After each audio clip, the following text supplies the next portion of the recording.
Salam sejahtera, saya Ulina dari OUM Sungai Petani. Hari ini saya ingin membentangkan tajuk tentang HTSE 3203 mengenai pendidikan awal kanak-kanak dengan ketidakupayaan. Ciri-ciri pelajar atau kanak-kanak yang bermasalah dalam pembelajaran adalah seperti masalah membaca, disleksia, masalah menulis, masalah mengira, masalah interaksi sosial, masalah mengawal tingkah laku. Hari ini, saya ingin membentangkan tentang masalah pembelajaran dalam membaca, disleksia.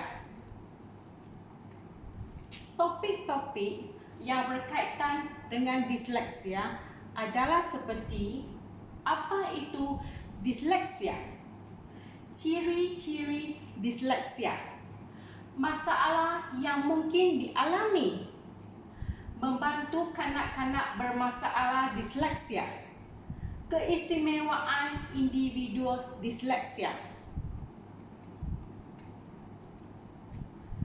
Apa itu disleksia? Disleksia adalah sejenis masalah pembelajaran yang melibatkan kesukaran membaca yang disebabkan oleh masalah mengenal pasti bunyi, pertuturan dan belajar bagaimana ia berkaitan dengan huruf dalam satu perkataan seperti nasi, NASIC. Mereka suka untuk dalam pertuturan dan mengenal huruf. Disleksia juga dikenali sebagai ketidakupayaan membaca. Ia mempengaruhi otak yang memproses bahasa. Tetapi individu disleksia mempunyai keupayaan intelek yang normal. Dalam ciri-ciri disleksia, kanak-kanak atau pelajar di peringkat prasekolah, mereka menghadapi masalah seperti lambat bercakap pada usia tahap mereka, mengalami kesukaran belajar perkataan baru, seperti mereka mengambil masa yang panjang dalam mengenal satu perkataan yang baru, huruf F, huruf G, huruf C dan sebagainya. Masalah membentuk perkataan dengan betul, macam seperti nasi, suka. Mereka suka mengenal pasti suku kata dalam perkataan nasi. Masalah mengingat atau menamakan huruf dan nombor atau warna. Seperti mereka selalu menulis terbalik huruf C, huruf small capital B dan D, dan huruf 5, nombor 5 mereka selalu terbalik, nombor 7. Dan mereka juga suka untuk mengingat atau mengenal warna seperti putih, merah, hijau dan sebagainya. Dalam persekolahan pula, kebolehan membaca mereka adalah di bawah tahap jangkaan usia mereka. Kesukaran memahami apa yang didengari. Mereka tidak faham apa yang diajar oleh guru-guru.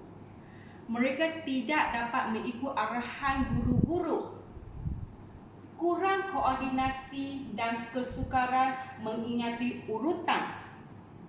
Tidak suka membaca dan mengelak dari aktiviti membaca dalam kelas.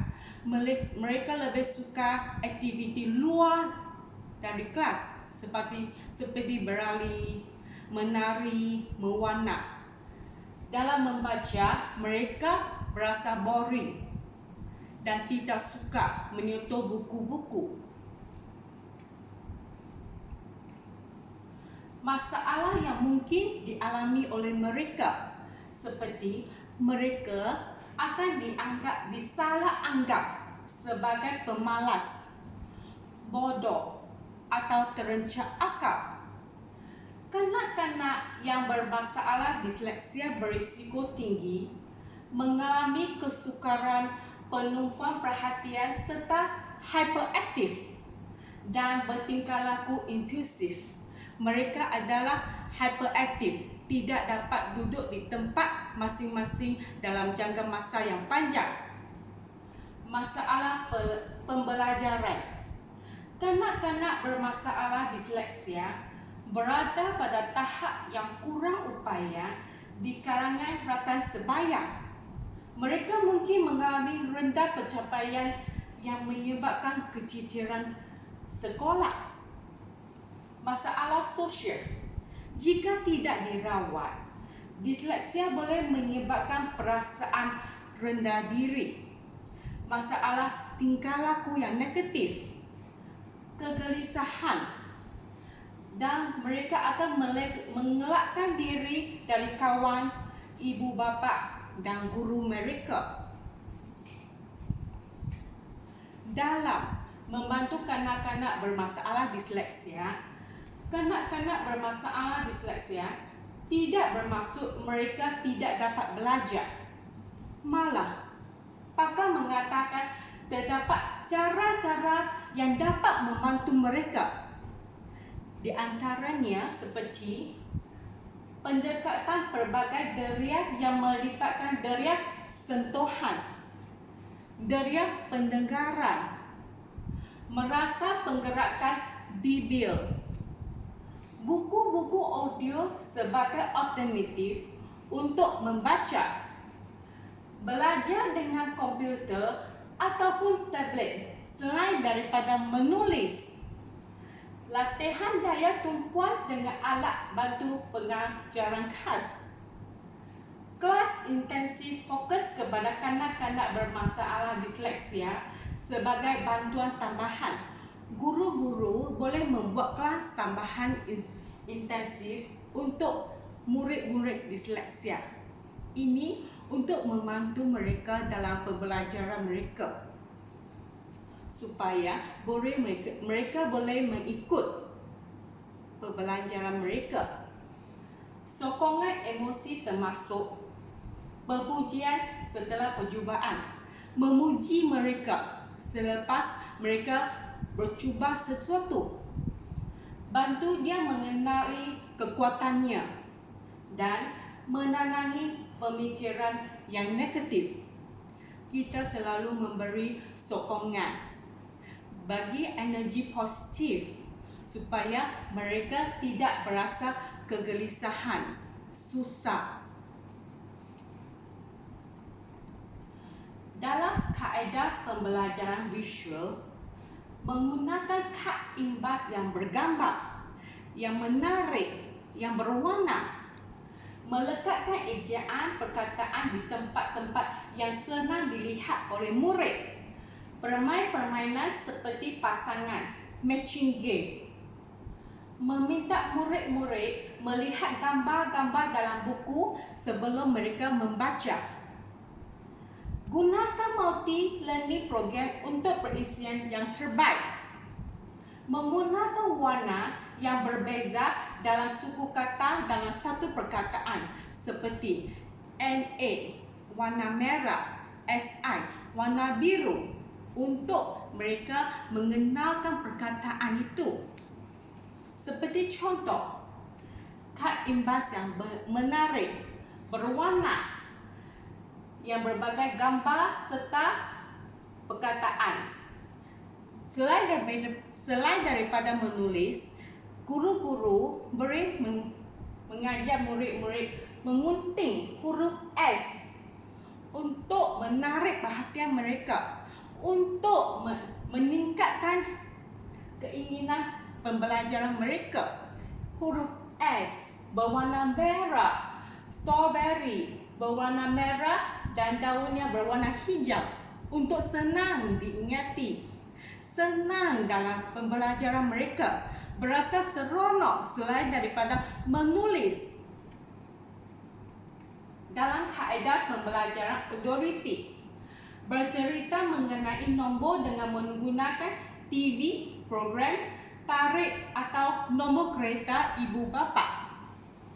Dalam subjek mengira, boleh menggunakan aktiviti seperti menaik tangga, mengira sambil menaik tangga seperti 1, 2, 3, 4. Ini untuk menyenangkan mereka mengira berjalan. 1, 2, 3, 4. Inilah cara-cara untuk membantu mereka mengira dalam nombor-nombor. Hafal fakta sambil melakukan sesuatu penggerakan. Buat arahan, pastikan jelas secara lisan. Guru-guru hendaklah membuat arahan dengan jelas kepada mereka supaya mereka mengikut, memahami apa yang diarahkan oleh guru-guru. Kanak-kanak disleksia juga ada keistimewaan mereka sendiri. Kanak-kanak bermasalah disleksia mungkin mereka berkemahiran tinggi dalam kraft tangan atau sukan. Mereka berbakat dalam bidang seni, mewarna. Mereka juga berdaya kreatif yang amat tinggi. Mereka dapat membuat kraft tangan yang cantik. Oleh sebab itu, guru-guru, ibu bapa hendaklah membantu mereka yang mengalami masalah disleksia. Sekian, terima kasih.